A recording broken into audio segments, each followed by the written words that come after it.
இலவச தேனீக்களை வளர்த்தா எப்படி அதில் லாபம் இருக்கலாம் அப்படிங்கிற மாதிரி அப்போ அந்த காய்கறி பண்ணும்போது ஒரு எத்தனை இலவசம் இருந்தாங்க.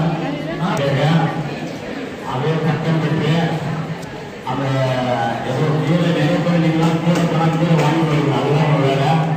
அந்த கீழே தலைவருக்கு என்ன டைம் செலவு பண்ணுறாங்க, அது வந்து குடிநீ காலத்தில் எப்படி தயார் பண்ண முடியும்னு ஒரு ஆராய்ச்சி பண்ணி நம்ம பக்கத்தில் சிதம்பரத்தில் தெரியுமா, சிதம்பரம் அந்த பகுதி தான் அந்த கிராமம். பொதுவாக கிராமத்துல இருந்தும் இதை அதிகப்படியான அறிவாளிகள் உருவாக்கி இருக்காங்க தமிழர்கள். கீழே வாங்கின பேர் ஒரு 2 நாள் ஆகுது.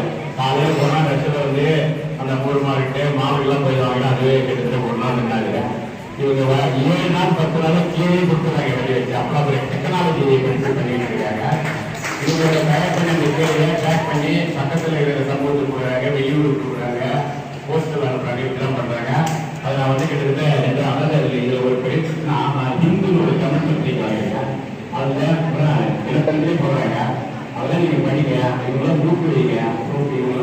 அதுதான் நம்மளுக்கு ஒரு அவங்களுக்கு நம்ம கொடுக்குற மரியாதை இருக்கலாம். அவங்க செஞ்ச வேலையை எப்படி முதல் மாணவர்கள் 3ஆம் ஆண்டு மதிப்பெல்லாம் மதிப்பு கொடுக்குறோமோ அதுபோல் இவங்கெல்லாம் விவசாயிகள் இவங்க வந்து அதே வேலை செய்யறதுனால நிறைய புரட்சிகளான கண்டுபிடிப்புலாம் பண்ணுறாங்க.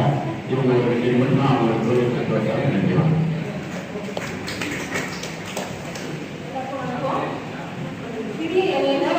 ஆரோக்கியத்தை உருவாக்குற ஒரு நவீன விவசாயின்னு சொல்லலாம்.